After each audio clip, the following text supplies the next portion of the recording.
Артур Конан Дойл. Жоғалған әлем. Аударған Әділет Қабылов. 4-ші бөлім. Бұл әлемдегі ұлы жаңалық. Біздің артымыздан есік жабылып үлгермей жатып, ас бөлмеден Челленджер ханым атып шықты. Талдырмаш қана әйел ашуланғаннан өзін әрен ұстап тұрды.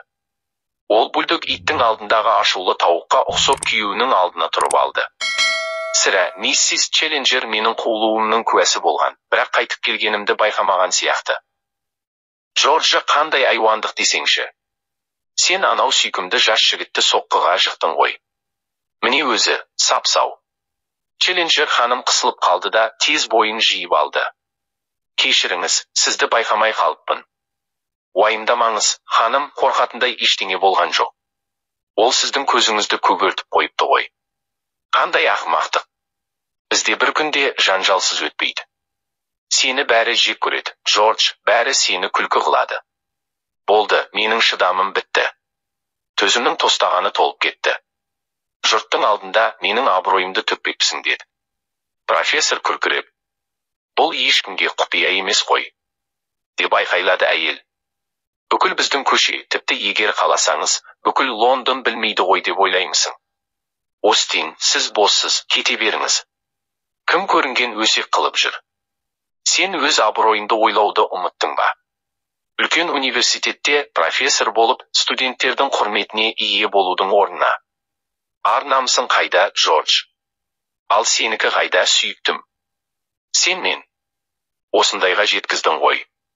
Бұзақы, аты шыққан бұзақы. Міне, сен кім болып шықтың? Джесси, сабыр етші. Көргенсіз бәле қорсың. Жетер енді. Бұл сөздерің үшін сен масқара тұғырына аластаймын. Менің таңғалғаным ол сәл еңкейді, әйелін көтеріп алып, оны холлдың бұрышында тұрған қара мрамордан жасалған биік тұғырға апарып қойды. Биіктігі кем дегенде 7 фут болатын бұл тұғыр сондай енсіз болатын. Челленджер ханым оның үстіне әрең сыйып тұрды. Бұл бір өте ыңғайсыз әрі күлкілі көрініс еді. Тұрғыдан түсіп кетуден қорқып, тасқа айналған мүсіндей ашулы жүзбен Челленджер ханым ақырында. Түсір мені, деді. Мархабат деп айт. Бұл оңбағандық, Джордж. Қане түсір мені. Мистер Мелоун, кабинетке жүріңіз. Ай көріңіз, сэр, дедім мен әйелге қарап. Естіп тұрмысың, Джесси, мистер Мелоун сен үшін кепілдік бермек. Мархабат деп айт, сонда түсірем. Оңбағандық. Жарайды, мархабат, мархабат. Ол құстың салмағындай жеп жеңіл әйелді оңаяқ жерге түсірді. Өзіңді лайық ұстағайсың, қымбаттым. Мистер Мелоун баспасөз өкілі, ертең ол мұның бәрін өзінің елеусіз газетіне шығарады да, оның тиражының бір бөлігін біздің көршілерімізге сатады. Бір жоғары дәрежелі кісінің қисынсыз қызықтары, жоғары дәрежелі кісі деп отырғаны ол сенсің, Джесси, есіңде ме, бірнеше минут бұрын мен сені қай жерге қойып едім. Сосын мынадай тақырыпшасы болады, ерекше ерлі зайыптылардың тұрмысы. Бұл мистер Мелоун ештеңені елемейді. Ол өзінің бауырластары секілді өлексемен қоректенеді, ібіліс табыннан шыққан шошқа. Мен дұрыс айтып тұрмын ба, Мелоун мистер? Сіз шынында да төзгісіз адамсыз. Дедім мен қызбалықпен. Профессор қарқылдап күлді. Сіздер екеуіңіз, сірә маған қарсы одақ құратын боларсыздар, деді ол өзінің алып кеудесін керіп тұрып, біресе маған, біресе зайыбына қарап. Сосын мүлдем басқа дауыспен, біздің бұл жанұялық бейкүнә сауығымызды кешірерсіз, Мелоун мистер, деді. Мен сізді біздің зиянсыз керісімізге қатысу үшін шақырған жоқпын. Ал кәне, ханым, енді барыңыз, тек ашуланбаңыз. Ол өзінің үлкен қолдарын оның иығына қойды. Әрқашанда сенікі дұрыс. Егер Джордж Эдуард Челленджер сіздің ақылыңызды тыңдаған болса, ол өзімен өзі болып жүрмей, әлдеқашан мұнан да қадірменді адам болар еді. Сыйлы кісілер көп, қымбаттым, ал Джордж Эдуард Челленджер жер бетінде біреу ақ. Сондықтан онымен тату болуға тырыс. Ол әйелін дауыстап сүйіп алды. Бұл маған оның барлық қылықтарынан да ерсі көрінді. Ал енді Мелоун мистер, деді профессор тағы да салмақты кейіпке еніп, бері жақындаңыз. Біз осыдан 10 минут бұрын айқай-шумен атып шыққан сол бөлмеге кірдік. Профессор өзінің артынан есікті ұқыпты жапты да, мені орындыққа отырғызып, алдыма сигар салынған жәшікті тосты. Нағыз Сан Хуан Колорадо, деді ол. Сіз секілді тез қозатын адамдарға есірткі жақсы әсер етеді. Ой, Құдай-ай, кім шетін тістеп алушы еді? Кесіп тастаңыз, сигарға деген құрмет болуы керек қой. Ал енді орындықтың арқасын кейін қайырып қойып, мені мұқият тыңдаңыз. Алда-жалда қандай да бір сұрақтар туындайтын болса, оны кейінге қалдыра тұрыңыз. Бәрінен бұрын, мен сізді әділдікпен үйден қуып шыққанымнан кейінгі сіздің қайтадан оралуыңыз туралы, ол сақалымен алға ұмсынып, менің тағы да дау-дамай шығаруымды күткендей, тесіле қарады. Сонымен қайталаймын, сізді ісіңізге лайық үйден қуып шыққанымнан кейін. Неге сіздің оралуыңызды өтіндім?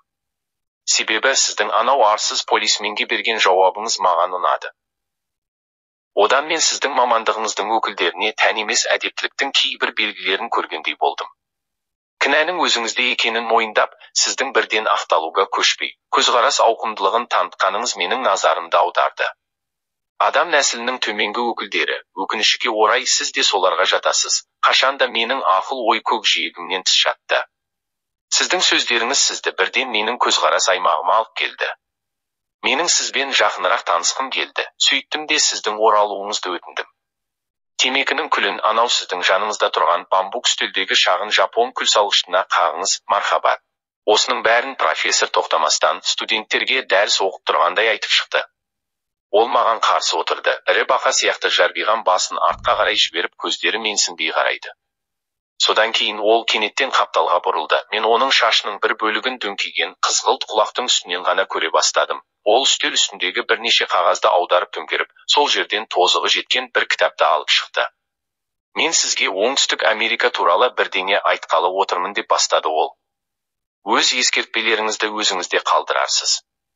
Бәрінен бұрын, есіңізде болсын, сіздің қазіргі еститініңізді қандай түрде болса да менен тиісінше рұқсат алғаныңызға дейін жариялауыңызға тыйым саламын. Ондай рұқсат, шамасы, ешқашан болмайтын да шығар. Түсінікті ме? Ондай шектен тыс қаталдықтың себебі неде дедім мен. Меніңше, бейтарап мәлімдеме ғой деймін. Ол кітапты үстел үстіне қойды. Бұдан артық сізге айтарым жоқ. Аман сау болып тұрыңыз. Жоқ. Мен кез келген шартыңызға дайынмын. Деп айғайлап жібердім мен. Менің таңдауыма болмайды ғой, сірә. Таңдау туралы сөз болуы мүмкін емес деп нықтай түсті ол. Ендеше үндемеуге ант етемін сізге. Шын сөзің бе? Шын сөзім. Ол мені арсыз әрі сенімсіз көзқарасымен тыныштандырды. Ал сіздің ар-ұят туралы түсінігіңіздің қандай екенін мен қайдан білемін? Білесіз бе, сәйір деп ренжи тіл қаттым мен, сіз шектен шығып барасыз. Мен мұндай қорлық сөз естіп көрген емеспін. Менің қызына сөйлеуім оны ашуландырмағаны былай тұрсын, қайта қызықтыра түсті. Шолақ ойлы тип, дел міңгірледі ол.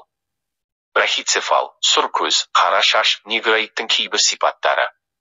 Сіз сірә келіп боларсыз. Мен ирландықпын, сәйір. Таза қанды ирландық па? Иә, сәйір. Онда бәрі түсінікті. Міне, сөйтіп сіз маған менің айтқан барлық мәліметтерімді құпия ұстаймын деп сөз бердіңіз. Олар әрине сара мәліметтер. Дегенмен менде қандай да бір қызықты мәліметтер бар. Сіз білетін боларсыз, осыдан 2 жыл бұрын мен Оңтүстік Америкаға саяхатқа бардым. Бұл әлемдік ғылымның алтын қорына кіретін саяхат. Оның мақсаты Уоллес пен Бейтстің кейбір тұжырымдарын тексеру болатын. Ал оны тек сол жерге барып, олар өздерінің бақылауын жүргізген жағдайда ғана істеуге болатын еді. Егер менің саяхатымның нәтижелері тек сонымен шектелсе де, бәрібір ол назар аударуға тұрарлық еді. Бірақ осы жерде бір күтпеген жағдай орын алды. Ол менің зерттеулерімді мүлде басқа жолға бағыттауыма мәжбүрледі. Сізге белгілі болар, дегенмен кім біледі, біздің надандық торлаған заманда ешкімге таңғала алмайсың ғой. Амазонка өзені ағып жатқан жерлер осы күнге дейін толық зерттелмеген, және оған әлі картаға енбеген көптеген ағыстар келіп қосылады. Сөйтіп, мен өзімнің алдыма осындай аз зерттелген жерлерге барып, ондағы фаунаны зерттеу міндетін қойдым, және бұл менің қолыма ғұмырымның мәні болып табылатын зоология бойынша көлемді, монументальдық еңбектің бірнеше тарауына жетерлік қыруар материал берді. Экспедиция аяқталғаннан кейін мен үйге қайтып келдім. Қайтар жолда Амазонкаға құятын ағыстардың біріне жақын жердегі бұл ағыстың атауы мен географиялық орналасқан жерін айтпаймын, кішкентай үндістер кентінде түнеп шығуыма тура келді. Бұл кентте Кукама тайпасының үндістері тұрады. Бұл бір дос бейілді, бірақ деградацияға ұшыраған, ақыл ой деңгейі орташа лондондықтардың деңгейінен аса қоймаған тұрғындар. Мен бірінші рет барғанымда, өзен бойымен жоғары көтерілген кезде сондағы бірнеше тұрғынды емдеген болатынмын. Жалпы мен үндістерге жақсы әсер қалдырдым. Сондықтан олардың бізді күтіп алғандарына таңғалуға болмайды.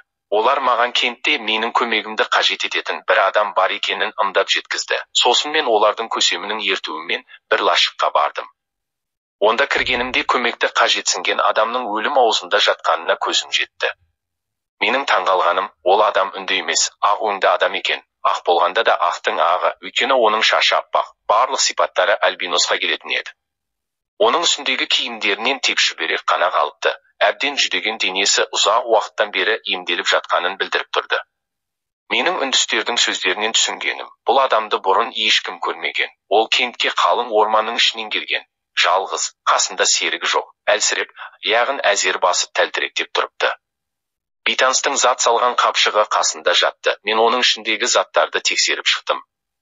Қапшықтың ішінде иесінің есімі мен мекенжайы жазылған заттаңба тігілген екен. Мэплвайт, Лейк Авеню, Детройт, Мичиган штаты. Бұл есімнің екі алдында мен қашанда басымды тігуге дайынмын. Менің ашқан жаңалығымның маңызын жұрттың бәрі мойындаған кезде, бұл адамның есімі менің есіміммен қатар тұратын болады десем, артық айтқандық болмас еді.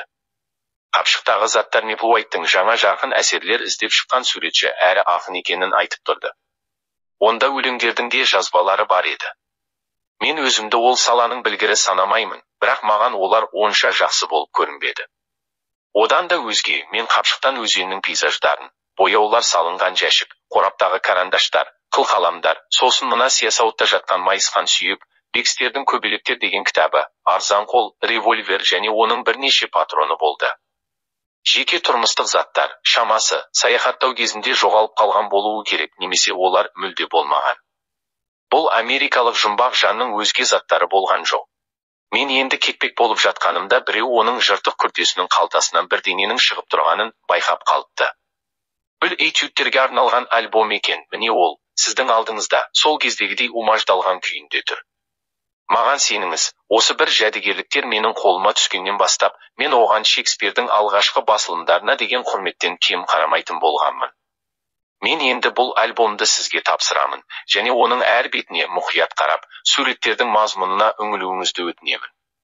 Ол сигарын тұтатты да, үстелінің арқалығын кейін ысырып қойып, сол бір сыни көзқараспен менен көзін алмай, бұл суреттердің маған қалай әсер ететінін бақылаумен болды. Мен альбомды ашып, қандай да бір жаңалық көргім келді, оның қандай жаңалық екені өзіме де түсініксіз болатын.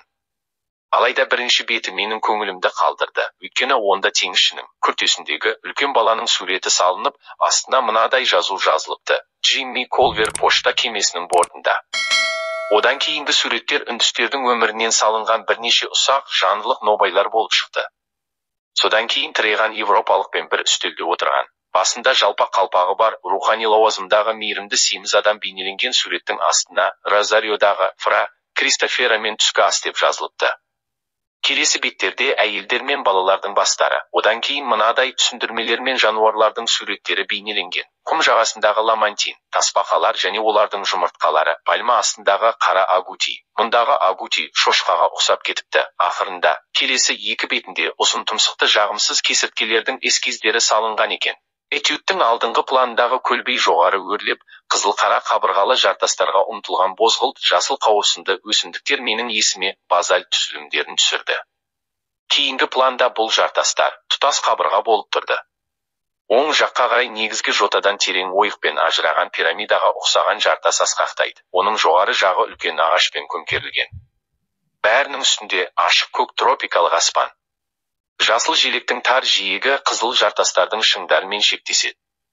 Келесі беттен мен сол пейзаждың тағы бір акварель эскизін көрдім. Ол мейлінше жақын қашықтан салыныпты, сондықтан оның бөліктері айқынырақ көрінеді. Ал, деді профессор. Өте қызғылықты формация екен деп жауап бердім мен, бірақ маған мұны талдау қиын. Бұл соншалықты ерекше нәрсе ғой, ал мен бар болғаны геологын. Ерекше, деп қайталады ол. Иә, бұл өз саласындағы жалғыз ғана ландшафт. Бұл адам сенгісіз құбылыс. Мұндайды түсінде де көре алмассың. Барақты аударыңыз. Мен парақты келесі бетке аудардым да таңғалғанымнан даусым шығып кетті. Альбомның келесі бетінде ерекше бір нәрсе маған қарап тұр еді. 4-ші бөлімнің соңы,